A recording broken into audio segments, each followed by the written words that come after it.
I arrived at my cabin after the worst year of my life, desperate for some peace and quiet. My doctor had practically ordered me to take this vacation, warning that my stress levels were through the roof. All I wanted was 2 weeks of solitude by the lake, sleeping in late and drinking coffee on the deck. I unlocked the door, dropped my bags, and froze. Construction debris covered every surface. The bathroom fixtures were completely gone, and the master bedroom walls were demolished down to the studs. Standing amid the chaos was my father, casually drinking coffee. When I demanded answers, he smiled and said, "I am redoing it for your sister and her husband. They need it more than you." My heart stopped when I remembered the cold truth. This cabin legally belongs to me. Dad, what the hell? I stepped over a pile of broken tiles that had once been my beautiful bathroom floor. I bought this cabin with my own money. You know that. My father shrugged, his casual dismissal like a slap across my face. Courtney, you have plenty of properties. Your sister needs a place to get away too. I tried to steady my breathing. At 32 years old, I had built a successful career as a property developer, following the footsteps of my grandfather who had taught me everything I knew. While my father and sister always took the easy route, I worked for every penny. I came here because Dr. Patterson said I needed to rest. My blood pressure is through the roof. My voice cracked with exhaustion. This past year had been a nightmare, losing Jackson Development as a major client, breaking up with Todd after 3 years together, and working 80-hour weeks to keep my company afloat. I looked around at the destruction of my sanctuary. This cabin was special. 3 years ago, I had purchased it as my personal retreat, a place where I could escape the pressures of my high-stress job. Now the antique clawfoot tub lay on its side in the yard. The custom vanity I had installed myself was splintered into pieces. Designer fixtures, which had cost me thousands, were piled up like trash. "Where am I supposed to sleep?" I demanded, gesturing toward the master bedroom where even the wall framing was exposed. Before my father could answer, the front door swung open. My sister Heather walked in, her husband James right behind her. They stopped short when they saw me. "Courtney, we thought you were coming tomorrow." Heather's voice was high and nervous. Surprise. I was too shocked to manage much else. James stepped forward, extending his hand like this was his place to welcome me to. "Your dad's been working hard. Wait until you see the plans." "Plans?" I turned back to my father. "What plans?" He pointed to a roll of blueprints on the kitchen table. I unrolled them with trembling hands. There, in professional drafting, was a complete redesign of my cabin. My bedroom had been converted into a nursery. A nursery? I looked up at Heather, who was now beaming and resting her hand on her stomach. "We were going to tell everyone next week," she said. "We are having a baby." In any other circumstance, I would have been thrilled for my sister. But standing in the wreckage of my personal sanctuary, watching my family act as if they had every right to take what was mine, all I felt was a cold, hard knot of betrayal forming in my stomach. The next morning I woke up cramped and uncomfortable on the couch in what was left of my living room. The sound of hammering had started at 7. I pulled my pillow over my head, but it was no use. Sleep was impossible. I stumbled to the kitchen to make coffee, finding my father and James already there, speaking in hushed tones. They fell silent when they saw me. "Morning, Courtney," my father said, too cheerfully. "Sleep well?" "Like a princess," I muttered, reaching for the coffee pot. On a pee. Growing up, it had always been like this. Heather was the favorite who got everything handed to her, from the bigger bedroom to the new car on her 16th birthday. Meanwhile, I spent weekends working with my grandfather, learning the real estate business from the ground up. He recognized something in me, a drive that my parents never seemed to notice. "You are like me, Courtney," he used to say. "You understand that nothing worth having comes easy." The memory of his voice strengthened my resolve. I turned to face my father. "This has to stop. Now. This is my property, and I never gave permission for any construction." James snorted. "Always about property with you, isn't it? Never about family." Before I could respond, Heather entered the kitchen, her eyes red from crying. She placed her hand protectively over her barely visible baby bump. "Why are you being so selfish, Court? Family helps family. You have so many properties, and we just need one small place to create memories with our baby. This is not about being selfish. This is about respect for boundaries and private property. My voice was tight with frustration. My father slammed his coffee mug down. I gave them permission months ago. I even gave them a key. It is not yours to give permission for, I shouted, finally losing my temper. Grandpa taught me that ownership matters. Legal ownership. Your grandfather. My father spat the word. He always did favor you. Filled your head with business nonsense instead of family values. I pulled out my phone. I am calling Mom. She is at her prayer group, Heather said smugly. But she agrees with us. She helped pick out the nursery colors. My heart sank further. I noticed for the first time that boxes of my personal belongings had been stacked neatly in the corner. Following my gaze, James said, "We moved your stuff to the guest room. It is small, but you are rarely here anyway." I walked over to the boxes, rifling through them. My photographs, books, even the quilt my grandmother had made me, all packed away to make room for my sister's family. Something else caught my eye. A stack of invoices on the counter.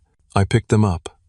Thousands of dollars in construction materials, bathroom fixtures, custom cabinetry, all charged to my account, without my knowledge, without my consent. You charged all this to me? I held up the invoices, my hand shaking. My father had the audacity to look offended. We knew you would want the best for Heather's baby. Nothing but top-quality materials. The betrayal was so complete, so breathtaking, that I could barely form words. Without another word, I grabbed my purse and car keys. "Where are you going?" Heather called after me. "Anywhere but here." I drove to the nearest hotel in a daze, my mind racing. At the check-in desk, I pulled out my phone to forward my confirmation email. That was when I saw it, a notification from my bank. Login detected from unrecognized device. Someone had accessed my accounts, recently, and I had a sinking feeling I knew exactly who it was. The hotel room was sterile and impersonal, but at least it was mine. I sat cross-legged on the bed with my laptop, digging into my financial records. What I found made my stomach turn. For years, small amounts had been siphoned from my accounts. Always under $5,000, nothing that would immediately raise red flags. But together, they told a story of systematic exploitation. The most recent withdrawal had been 3 days ago, $20,000 to a contractor I had never hired. I tried calling my mother again. This time, she answered, "Courtney, I was just about to call you. Your sister is very upset. Mom, Dad has been taking money from my accounts. For years." There was a long silence. Then, "Your father manages some investments for you. That is all." "No, Mom, that is not all. He has been stealing from me, and now they are destroying my cabin." "Stealing is a very strong word, Courtney. He is your father." Her voice took on the martyr's tone I knew so well. "You have so much. Why cannot you share? Your sister is having a baby." I closed my eyes, summoning patience. Having a baby does not entitle her to take what is mine. "Family helps family," my mother said, echoing Heather's earlier words. After I hung up, I sat in stunned silence. Then I remembered something my grandfather had told me shortly before he died. "Courtney, you have a good heart. Too good sometimes. People will take advantage of that if you let them, even family, especially family. Protect what is yours.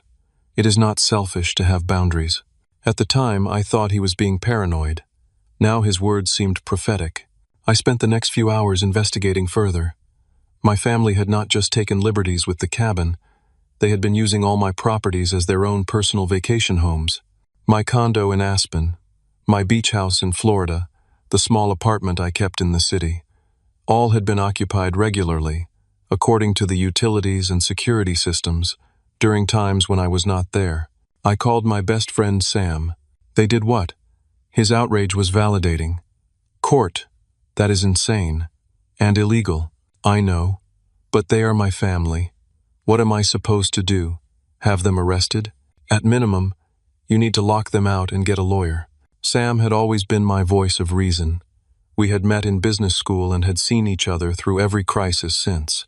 He had warned me about Todd, had helped me through the loss of Jackson Development, and now he was the only one seeing this situation clearly. "There is something else," I said. "I found out why Heather and James suddenly need a place to live. He was fired from his accounting firm 3 months ago. For embezzlement." "Jesus." Sam's voice dropped. "Does your father know?" "I think he must. It would explain the urgency of the renovations." I opened social media on my laptop and found myself staring at photos of my family at my properties. "Look at this." I shared my screen with Sam. There was Heather lounging by the pool at my Florida house, James grilling on the deck of my Aspen condo, my parents hosting Thanksgiving at my cabin last year. All posted publicly with captions like "family vacation at our lake house" and "holiday traditions at the family cabin."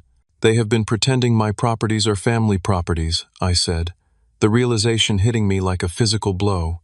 All this time. After talking with Sam, I called my therapist, Dr. Winters, and scheduled an emergency session. I had been seeing her since my breakup with Todd, and she had helped me recognize patterns in my relationships. Now, sitting in her office, I poured out the whole sordid story. "This isn't new behavior, is it?" she asked when I had finished. I thought about it. "No. They have always taken from me. I just never saw how systematic it was. Boundaries are especially difficult with family," she said. "We're conditioned to believe that family gets unlimited access to us, our resources, our lives. So what do? The same thing you would do if anyone else was stealing from you and destroying your property. You protect yourself." I left her office with a clear plan. First, I would secure all my properties, then I would consult a lawyer. But when I returned to my hotel room, I found something that changed everything. An email notification about a document sent for electronic signature. A document I had never seen. It was a deed transfer for my cabin, from me to Heather and James, and at the bottom was my signature, a signature I had never provided. My own father had attempted to forge my name on a legal document. I sat frozen, staring at the forged document. This went beyond family overstepping boundaries. This was criminal fraud. With shaking hands, I called my father. "I know what you did," I said when he answered. "Courtney, I am in the middle of something. You forged my signature on a deed transfer. That is a felony, Dad." A long pause. "That document was just a draft, to show you what we were thinking." "A draft with my forged signature? Do you think I am an idiot?" He sighed heavily, as if I was being unreasonable. "Everything stays in the family this way. What is the difference if the cabin is in your name or your sister's?" "The difference is about $400,000, and the fact that it is mine." I was shouting now. "I bought it. I pay the taxes. I maintain it. And we are family. Family property stays in the family. It is not family property. It never was." The conversation went in circles until finally, I hung up. Less than an hour later, Heather called. "Daddy told me what you said. I cannot believe you would threaten your own family with legal action." I took a deep breath. "Heather, what is really going on? Why do you suddenly need my cabin?" There was a long silence, then a muffled sob. "Everything is falling apart, Court. James lost his job. There were irregularities in the accounts he managed. They are not pressing charges, but he can never work in finance again. We had to short sell our house. We are ruined." The admission should have softened me, but it only confirmed my suspicions. "So the plan was to take over my cabin? Make it your permanent residence?" Daddy said, "You would never have to know. That we could handle everything. By forging my signature and stealing from my accounts, that was the plan? You have so much, Courtney. You have always had everything handed to you on a silver platter." The irony of this statement was so profound I actually laughed. "Are you serious right now? I worked for everything I have. Nights, weekends, holidays, while you were partying through college on Mom and Dad's dime. That is not fair." "No, it is not fair. None of this is fair." I ended the call, my resolve hardening. Over the next 2 days, my phone blew up with messages from extended family members. Aunts, uncles, cousins, all pressuring me to do the right thing for my pregnant sister. It was clear my parents had been spreading their version of events, casting me as the villain. My Uncle Frank called to tell me he was disappointed in my selfishness. My Aunt Carol suggested I needed psychological help, that my obsession with money was unhealthy. My cousin Blake, whom I had always been close to, texted that he could not believe I would put property before family. Through a mutual friend, I learned my father had been telling people I was having a mental health crisis brought on by my breakup with Todd, that I was not thinking clearly, that the family was just trying to help me by taking over management of my assets. When my father called again, his tone had changed from conciliatory to threatening. "You need to stop this nonsense, Courtney. Drop it now, or there will be consequences." "What consequences, Dad? Are you threatening me now? I am warning you that you are about to be cut off from this family forever. Is that what you want? Over a cabin?" The emotional manipulation was so transparent now that I could see the pattern. It is not just about the cabin. It is about years of taking what is mine without permission. It is about forging my signature. It is about lies. "If that is how you feel, you are no daughter of mine." He hung up. I sat in my hotel room, feeling strangely calm. I had just been disowned, yet I felt lighter than I had in years. I decided to go to my office, the one place that had always been entirely mine. As I reviewed contracts and caught up on emails, trying to distract myself, I discovered more unauthorized access. Someone had been in my business accounts as well. Small discrepancies in billing, client payments redirected, expense reports inflated. A knock at my office door startled me. It was my mother, with Father Gregory from her church. "Courtney, we are here to help you find peace," my mother announced. The priest nodded solemnly beside her. "By ambushing me at my office? By reminding you of the commandment to honor your father and mother," Father Gregory said. "Your family is concerned about you." "My family is concerned about losing access to my money," I retorted. My mother gasped. "How dare you? After all we have sacrificed for you." The conversation deteriorated from there, ending with my mother in tears, and Father Gregory suggesting I seek spiritual counseling for my hardened heart. After they left, my assistant, Jamie, approached hesitantly. I could not help overhearing. "Are you okay?" I nodded, too drained to speak. "There was a man looking for you yesterday," Jamie continued. "He would not give his name, but he said he was a friend of your cousin Ryan." Ryan was another relative I had not heard from in years. Last I knew, he had moved across the country after a falling out with the family. I had been too young to understand what happened at the time. "Did he leave a message?" Jamie handed me a note with a phone number. "Just this. He said to tell you that history repeats itself." I called the number that evening from my hotel room. The man who answered identified himself only as a friend of Ryan's. "He saw a social media post about your sister moving into your cabin. He thought you should know this is not the first time your family has done this." "What do you mean?" "Ryan inherited property from your grandfather too. A commercial building in downtown. Your father convinced him to add his name to the deed for tax purposes. 6 months later, Ryan was completely cut out. Your father claimed Ryan had gambling debts and was mentally unstable. The story was disturbingly familiar. Why are you telling me this now?" "Because Ryan lost everything. He did not fight back in time. He thought family would ultimately do right by family." The man paused. "He does not want to see history repeat itself." After the call, I sat in silence, processing this new information. Then my phone chimed with a text from an unknown number. It was from James. "You might want to check who is actually listed as beneficiary on the cabin mortgage insurance." Oops, I pulled up the documents immediately. Sure enough, the beneficiary had been changed from me to Heather and James. If anything happened to the property, they would receive the insurance payout. But the text revealed something else. They were getting desperate, and desperate people make mistakes. The next morning, I received an anonymous email with attached documents showing that my father and James had already used my properties as collateral for loans to pay off James's legal debts. They had not just been planning to take my cabin, they had already leveraged it and my other properties without my knowledge. The pieces all fell into place. This wasn't just about providing a home for Heather's baby. This was about covering up financial fraud on multiple levels, and I had almost been their perfect victim. The next morning, I made an appointment with Judge Walter Harris, retired. He had been my grandfather's closest friend and mentor. At 84, he was still sharp as a tack, and he did not mince words. "Your grandfather would be turning in his grave," he said after I explained the situation. Bernard was a firm believer in family, but he also believed in consequences. We sat in his home office, surrounded by law books and family photos. One showed him and my grandfather on a fishing trip, grinning like schoolboys. "What would you do, Judge Harris?"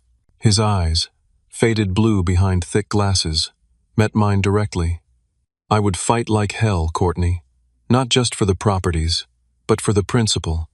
What they are doing is not just immoral, it is illegal." He helped me connect with Patricia Lawson, one of the top property attorneys in the state. I met her that afternoon, bringing all the documentation I had gathered. Patricia was a no-nonsense woman in her 50s who listened intently, taking meticulous notes. When I finished, she looked up with steely determination. "This is one of the most egregious cases of financial exploitation I have seen outside of elder abuse. We are going to shut this down immediately." "They are still my family," I said, feeling a twinge of doubt. "Family does not commit fraud against family," Patricia replied firmly, "and they are counting on your emotional attachment to continue taking advantage of you." She outlined a strategy. First, a full audit of my finances to document every unauthorized transaction. Second, securing all my properties with new locks, security systems, and legal notices. Third, cease and desist letters to prevent further damage or access. "And then?" I asked. "Then we evaluate whether criminal charges are appropriate or if civil action will suffice." She gave me a compassionate look. "I know this is difficult, but protecting yourself is not wrong, Courtney." Over the next 3 days, I worked with a team Patricia assembled. A forensic accountant tracked every penny that had been misappropriated over the years. The total made me dizzy, nearly $300,000. Security specialists changed locks and installed cameras at all my properties. Legal assistants prepared documentation and notices. I stayed at a different hotel, not telling anyone where I was.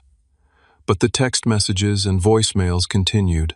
My mother pleading, my father commanding, Heather crying, James threatening vaguely about regrets if I continued. I did not respond to any of them. Instead, I focused on reclaiming what was mine. I visited each of my properties with the security team, feeling a sense of renewal as each was secured. At the cabin, the destruction had continued in my absence. The kitchen had been partially demolished now, too. "We will document everything," the security specialist assured me. Every nail, every broken tile. As we were finishing at the cabin, Heather and James drove up. James jumped out of the car, fury on his face. "What the hell do you think you are doing? You changed the locks?" The security specialist stepped between us. "Sir, this is private property. You need to leave immediately." "This is family property," James shouted. "Tell them, Heather." My sister emerged from the car, her face tear-stained. "Courtney, please. We have nowhere else to go."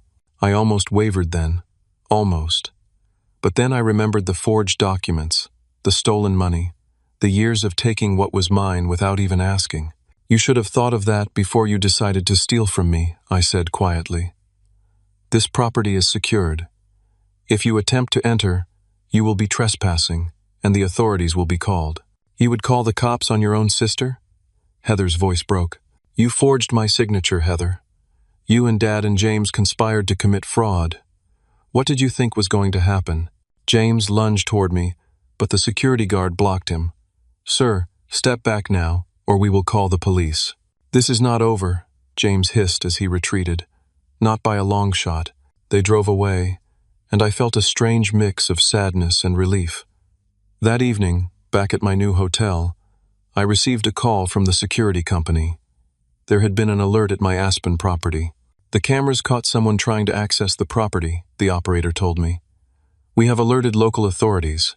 When I checked the security feed remotely, I saw James again, this time trying to break in through a back window. The police arrived before he could gain entry. The next morning, Patricia called with another discovery. "Your family has been renting out your properties on Airbnb and keeping the income," she said. "We found listings for all 4 properties going back 18 months. I pulled up the Airbnb app and searched for my properties. There they were, listed under an account called Family Retreats LLC. Professional photos, glowing reviews, rates that undercut the local market. They had been using my properties as an under-the-table business venture. "How much?" I asked, dreading the answer. "Based on the booking history we can see, close to $100,000 in rental income, none of which was reported to the IRS, by the way. The betrayal was so complete it had become almost absurd. I thought of all the times I had called ahead before using my own properties, not wanting to inconvenience my family if they had made plans. All the times I had paid for repairs and upgrades, believing I was maintaining my investments. All the while, they had been profiting from my generosity. That was when I knew there could be no more half measures. It was time to reclaim everything that was mine and establish boundaries that could not be crossed. With Patricia's guidance, I made the decision to move forward with formal legal action. "Are you sure about this?" Sam asked when I told him my decision. "Once you go this route, there may be no coming back for your family relationships." I looked out the hotel window at the city below. "What relationships, Sam?" "Real relationships are not built on exploitation. My family sees me as a resource to be used, not a person to be respected." He nodded slowly. "Then do what you need to do. I am with you all the way." The next day, my father appeared at my office, unannounced. He had brought his own attorney, a nervous-looking man who kept checking his watch. "This has gone far enough," my father announced. "We need to resolve this like family. We are past that, Dad. Your mother is heartbroken. Your sister can barely get out of bed. Is that what you wanted?" I did not respond to the guilt trip. "What do you want?" "A compromise," his attorney interjected. "Your father proposes that you sign over just the cabin and 2 other properties to a family trust. In return, all other matters will be considered resolved." I actually laughed. "After everything, you still think you are in a position to make demands?" "No. There will be no compromise on theft and fraud." My father's face darkened. "You ungrateful little." "I think we are done here," I said, standing. "Patricia will be in touch with your attorney." As they were leaving, my father turned back. "You will regret this, Courtney. The family is all you have. When you have driven everyone away with your selfishness, what will you have left?" "Self-respect," I answered, "and everything that is legally mine." Later that day, a childhood friend, Amy, reached out. We had grown up next door to each other but had drifted apart after college. "I saw Heather's posts about you on social media," she said. "I wanted to check if you were okay." I braced myself. "What is she saying? That you are having a breakdown? That you are vindictively making your family homeless because of some business setback?" Amy hesitated. "But that does not sound like you at all."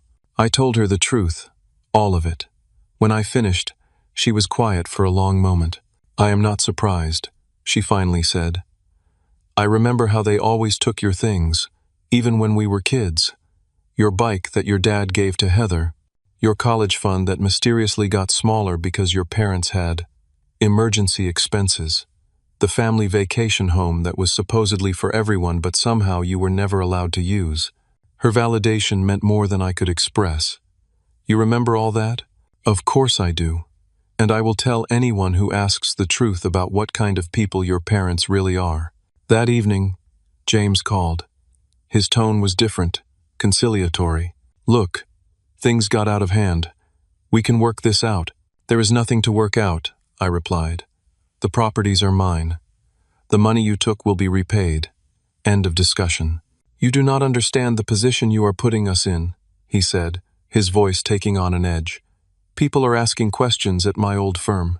Your father has investors breathing down his neck. That sounds like a you problem. Be reasonable, Courtney. All we need is access to the properties for a few more months, just until things settle down." The implication was clear. They had made promises to others based on assets they did not own. Now those chickens were coming home to roost. "No," I said firmly. "And this conversation is over." The next day, at Patricia's office, I made a shocking discovery. While documenting the unauthorized access to my properties, we found evidence that James had been bringing business associates to my cabin and beach house, not for vacations, but for meetings. Meetings where, according to emails we recovered, he presented himself as a successful property developer with family holdings across the country. He was using your properties to create a false impression of success and wealth, Patricia explained, to attract investors and clients. For what?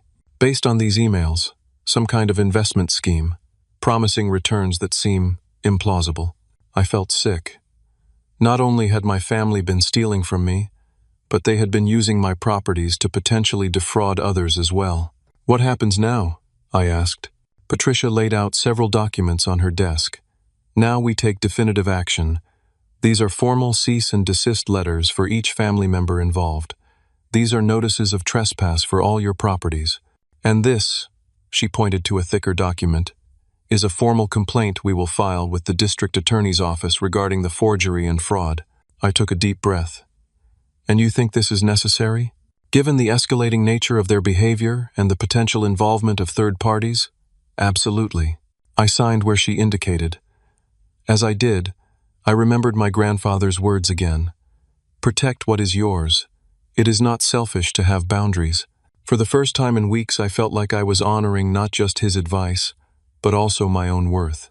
I was no longer willing to be the family ATM, the easy mark, the one who could be manipulated through guilt and obligation. I was taking back what was mine. All of it. The family meeting was set for Saturday morning at Patricia's office. I arrived early, my stomach in knots despite my resolve. Sam came with me for moral support, waiting in the reception area. On his advice, I had dressed professionally, armor against whatever emotional tactics my family might employ. My parents arrived first, my father bristling at the formal setting, my mother dabbing at her eyes with a tissue. Their attorney, the same nervous man from before, clutched his briefcase like a shield. Heather and James came 10 minutes late, a power play that fell flat when Patricia simply delayed the start time without comment. Heather looked pale, her pregnancy now visibly showing. James wore an expression of barely contained anger. Patricia began by laying out the documented evidence. Bank records showing unauthorized withdrawals, the forged deed transfer, documented property damage, the Airbnb listings and income, emails discussing the use of my properties for James's business meetings. Before we proceed further, Patricia said, my client is willing to consider a settlement agreement that would prevent this matter from escalating to criminal charges. My father scoffed. Criminal charges? For a family misunderstanding? Patricia slid a folder across the table.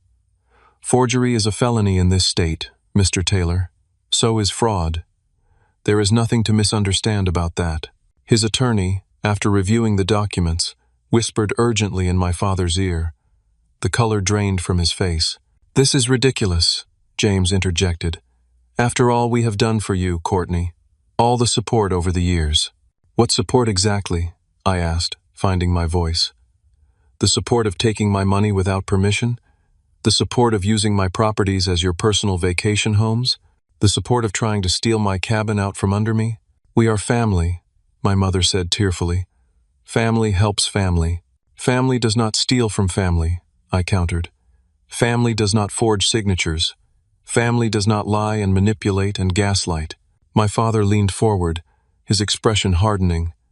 I have been managing your finances since you were a child.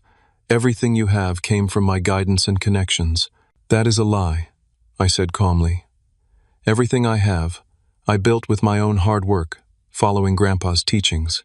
You have been skimming from my accounts for years, taking credit for my success while undermining me at every turn. Your grandfather, my father spat. He turned you against us, filled your head with nonsense about being independent. He taught me to value myself, something you never did. Heather began to cry loudly. I cannot believe you are doing this to us, Court. I'm going to have a baby. Where are we supposed to go? Perhaps to a home you can actually afford, Patricia suggested coolly. Rather than one you attempted to steal. James stood abruptly. This is bull. We are not sitting here to be insulted. Sit down, Mr. Bennett, Patricia said, unless you would prefer to have this conversation with the district attorney instead. He sat, seething. My father tried a different approach. Courtney, be reasonable. We can work this out between us. This lawyer is just stirring up trouble for her fees. I have been reasonable for years, Dad. Too reasonable. But I am done being taken advantage of. There was a knock at the door, and Amy entered. My family looked confused by her presence. What is she doing here? My mother asked. Providing additional testimony, Patricia explained. Miss Walker has provided a sworn statement regarding patterns of financial and emotional exploitation she witnessed throughout Courtney's childhood and young adulthood. Amy nodded at me supportively. I felt a surge of gratitude for her friendship. She had been there, had seen the truth when I was too close to recognize it. This is absurd, my father blustered. Childhood squabbles being dredged up by a bitter woman. Actually, Amy said, her voice steady, I have receipts. Literal receipts, text messages, emails spanning 20 years. I kept them because even as teenagers, I knew something was very wrong with how Courtney was treated. James leaned over to whisper something to my father, who nodded slightly. Look, my father said, his tone suddenly conciliatory. We may have overstepped. In our eagerness to help Heather and James in their time of need, perhaps we took some shortcuts. Shortcuts? I repeated incredulously. Is that what you call forgery and theft now? Poor choice of words, his attorney interjected quickly. Mr. Taylor acknowledges that mistakes were made. We would like to discuss a reasonable settlement. Patricia outlined the terms. Full repayment of all misappropriated funds with interest, formal signed statements acknowledging they had no ownership claim to any of my properties, legally binding agreements to never enter my properties without explicit written permission, and public retractions of any defamatory statements made about my mental health or financial management. And in return? My father asked tightly. In return, Miss Taylor will not pursue criminal charges at this time. This is extortion, James said. No, Patricia corrected. This is restraint. My client would be well within her rights to pursue this matter criminally. She is offering you a civil resolution out of consideration for family ties. My parents and their attorney huddled in whispered consultation. Heather was still crying softly. James stared at me with undisguised hatred. We need time to consider these terms, my father's attorney finally said. You have 24 hours, Patricia replied. After which, we will proceed with filing criminal complaints. As the meeting broke up, Heather approached me hesitantly. Can we talk? Just us sisters? Against my better judgment, I agreed. We stepped into a small conference room alone. I did not know about the forgery, she said immediately, or about the money Dad was taking from your accounts. I swear, Court. I studied her face, wanting to believe her. But you knew the cabin was mine. You knew all the properties were mine. She looked down. James said it was all family property, really. That you were just the name on the deed for tax purposes. And you believed that? Even though you knew I bought the cabin with my own money? Even though you have seen the mortgage statements in my name? I wanted to believe it, she admitted in a small voice. Because we were desperate. James lost everything. His reputation, our savings, our house. When Dad suggested we could use the cabin, it seemed like a lifeline. For the first time, I felt a flicker of compassion for my sister. She had always been naive, too willing to believe what was convenient. But that did not excuse her actions. Heather, you could have just asked me for help. Honestly asked, not gone behind my back and tried to take what was mine. She wiped at her tears. Would you have helped us? Really? After how things have been between us for years. It was a fair question. Our relationship had been strained since childhood, competitive and fraught with resentment. But still, I would have helped you find a place within your means. I would have made sure my niece or nephew had a safe home, but I would not have given you my cabin, and I certainly would not have tolerated being stolen from. She nodded slowly. I understand, and I am sorry, Courtney, for what it is worth. As she turned to leave, I called after her. Heather, what James and Dad were doing with the investment meetings at my properties. Be careful. If they were defrauding investors, you could be implicated too. Her eyes widened in genuine shock. What are you talking about? Ask James about the meetings at my beach house. Ask him about Family Retreats LLC and where that money went. I held her gaze. And maybe get your own lawyer. After everyone had left, Sam joined me in the conference room. How are you holding up? Surprisingly okay, I realized. For the first time, I feel like I can see everything clearly. What happened with Heather? I think she might be starting to see the truth too. About James, about Dad. She has been a pawn in their game as much as I have been a target. Sam squeezed my shoulder supportively. You did the right thing today, Court. It took courage. As we were gathering our things to leave, Patricia's assistant entered with an urgent message. There has been an incident at the cabin. The security company called. Someone tried to break in, and when they could not, they started a small fire on the porch. My heart raced. Is everyone okay? Was there much damage? The fire was contained quickly. Security footage shows it was James Bennett. Police are looking for him now. I sank into a chair. The reality of how far my family was willing to go finally hitting me. He tried to burn down my cabin, which makes this more than fraud and theft now, Patricia said grimly. This is attempted arson, and it removes any obligation you might have felt to keep this civil. I called Judge Harris to update him. His response was immediate and firm. Courtney, you need to proceed with criminal charges. This has escalated beyond family conflict. These are dangerous people who believe they are entitled to what is yours, by any means necessary. Even my own father? My voice broke slightly. Especially him, the judge said sadly. He has been enabling and orchestrating this for years, from what you have told me. The pattern will not stop until there are real consequences. That evening, as I was having dinner with Sam at a quiet restaurant, I received a text from an unknown number, with a video attachment. It was James, clearly intoxicated, ranting into the camera. You think you have won, Courtney?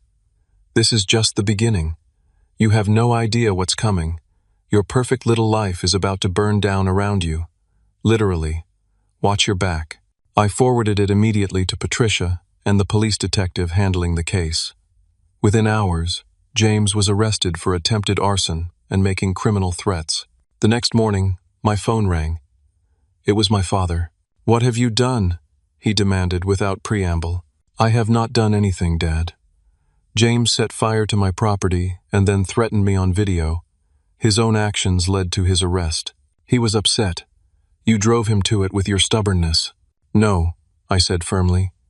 He made his choices, just like you made yours when you decided to steal from me for years. I want you to drop the charges immediately. Use your influence. This family has been embarrassed enough. That is not going to happen. Then you leave me no choice. His voice became cold.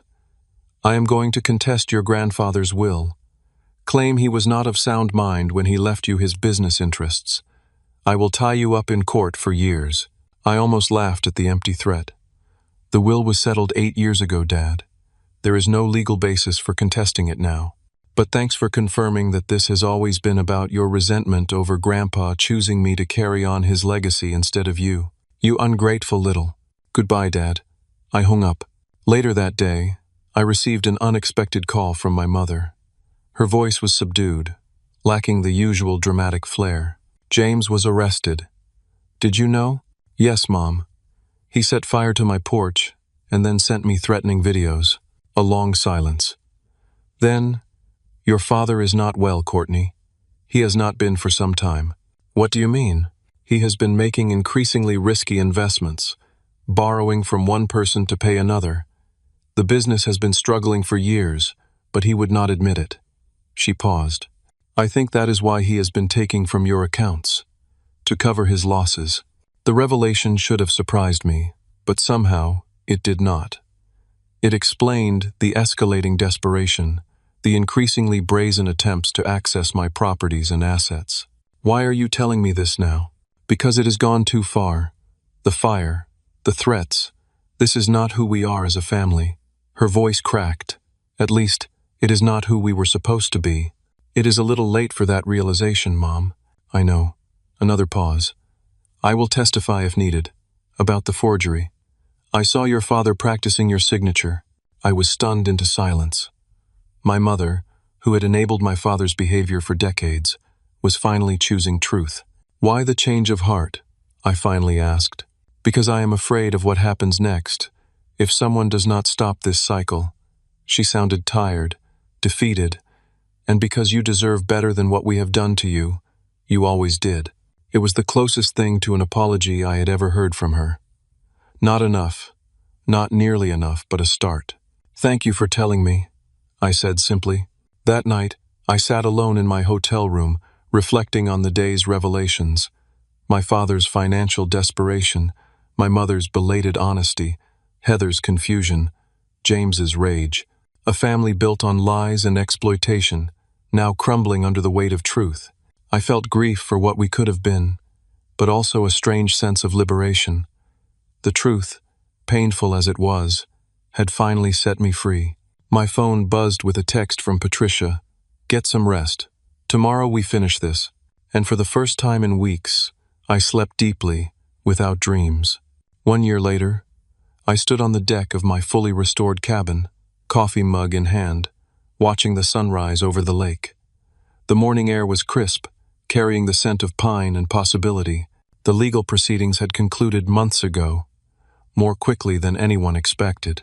Once faced with the overwhelming evidence and the additional charges stemming from the arson attempt, my father and James had accepted plea deals. My father received probation and mandatory financial counseling, along with a restitution order for the full amount he had taken from me over the years. James served 6 months in county jail for the attempted arson and was now on strict probation. The cabin renovation was complete, but in my own vision this time. Gone were the garish colors and impractical design my sister and James had planned. In their place was a space that truly reflected me. Warm woods, natural stone, large windows framing the lake views. My sanctuary, reclaimed and renewed. My phone chimed with a text message from Heather. "Still on for lunch today? I can pick up sandwiches on the way." Our relationship had been the most unexpected development of the past year. After the initial shock and anger subsided, my sister had reached out, asking to talk without James or our parents present. Over a long, tearful lunch, she had apologized sincerely for her part in what happened. She had filed for divorce from James soon after his arrest, unable to ignore his role in the escalating situation and the other deceptions that came to light during the investigation. Now 5 months old, my nephew Lucas was a sweet, curious baby who already seemed to love the lake as much as I did. Heather and I were rebuilding our relationship slowly, one honest conversation at a time. My father and I remained estranged. His pride would not allow him to offer a genuine apology, only justifications and minimizations. My mother vacillated between respecting my boundaries and attempting to broker a reconciliation. I maintained polite but distant contact with her, still processing my feelings about her years of enabling behavior, followed by her 11th hour honesty. The legal settlement had included the establishment of a legitimate family support fund, professionally managed with strict oversight. Family members could apply for assistance for genuine needs, medical expenses, education costs, emergency housing. But the fund had clear guidelines and accountability measures. No more blank checks, no more exploitation disguised as family helping family. Judge Harris had called it a compassionate but prudent solution, addressing my lingering sense of obligation to my family while protecting me from further financial abuse. My business had thrived in the aftermath of the conflict, partly because I was no longer hemorrhaging money to my family's schemes. I had launched a new division focused on helping others protect their assets and establish healthy financial boundaries, especially with family members. The Family Finance Peace seminars had become unexpectedly popular, showing me that my experience was far from unique. Sam joined me on the deck, handing me a plate of breakfast. Our friendship had deepened through the ordeal, his unwavering support giving me strength when mine faltered. "Penny, for your thoughts?" he asked, leaning against the railing beside me. "Just reflecting," I replied. "A year ago, I thought I had lost everything. My family, my sanctuary, my peace of mind. And now?" I gestured toward the lake, the cabin, the clear blue sky. "Now I understand what my grandfather was trying to teach me all along. that protecting what is yours is not selfish, that boundaries are not walls, but foundations. He would be proud of you, Sam said quietly, not just for fighting back, but for how you did it, with integrity. Later that day, Heather arrived with Lucas and the promised sandwiches. We sat on the new dock, feet dangling in the cool water, watching boats pass in the distance. "I saw Dad yesterday," she said cautiously. "He asked about you. And what did you tell him?" "The truth. That you are doing well, that you are at peace." She adjusted Lucas on her lap. "He misses you, in his way, though he will never admit it." I nodded, not trusting myself to speak. The hurt was still there, but it had dulled with time, with distance, with the healing power of truth and boundaries. "I want Lucas to know his aunt," Heather continued. "To learn from you the things I wish I had learned sooner. About hard work, about standing up for yourself, about healthy boundaries." "I would like that," I said sincerely. "And maybe someday, when Lucas is older and Dad has had more time to reflect, there could be some kind of reconciliation. Not forgetting, but moving forward." I squeezed her hand. "Maybe, but that day is not today, and it may never come, and that has to be okay too." She nodded in understanding. One day at a time. That evening I hosted a small gathering at the cabin. Sam was there, along with Amy, Jamie from my office, Dr. Winters, Judge Harris, and Patricia. People who had stood by me, who had believed in me, who had helped me find my strength when I thought it was lost. As we raised our glasses in a toast to new beginnings, I looked around at these faces, at my beautifully restored cabin, at the peaceful lake beyond. I had lost the illusion of family unity, but I had gained something far more precious: self-respect, clear boundaries, and relationships built on mutual respect rather than exploitation. My grandfather had been right all along. Nothing worth having comes easy. Not success, not self-respect, not healthy relationships. But the struggle makes the victory all the sweeter. The next morning, alone again in my sanctuary, I sat down to write in the journal Dr. Winters had suggested as part of my healing process. The entry began, "Today marks 1 year since the day I stopped being a victim and started being an advocate, for myself first, and now for others. I had learned through pain and betrayal that family is not just about blood ties or shared history. True family, whether born or chosen, supports your growth rather than exploiting your success, respects your boundaries rather than trampling them, and celebrates your strength rather than trying to diminish it." As I closed my journal and looked out at the sun sparkling on the lake, I felt a profound sense of gratitude. For the grandfather who taught me to value myself, for the friends who stood by me in my darkest hours, for the hard lessons that had ultimately set me free, and most of all, for my own courage in finally saying, "Enough, this is mine, and I am worth protecting."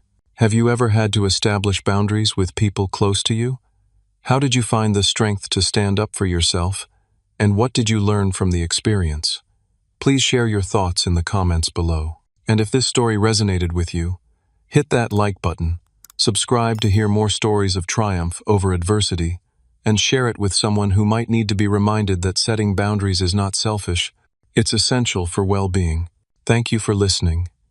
And remember, protecting what is yours is not just about property, it's about honoring your own worth.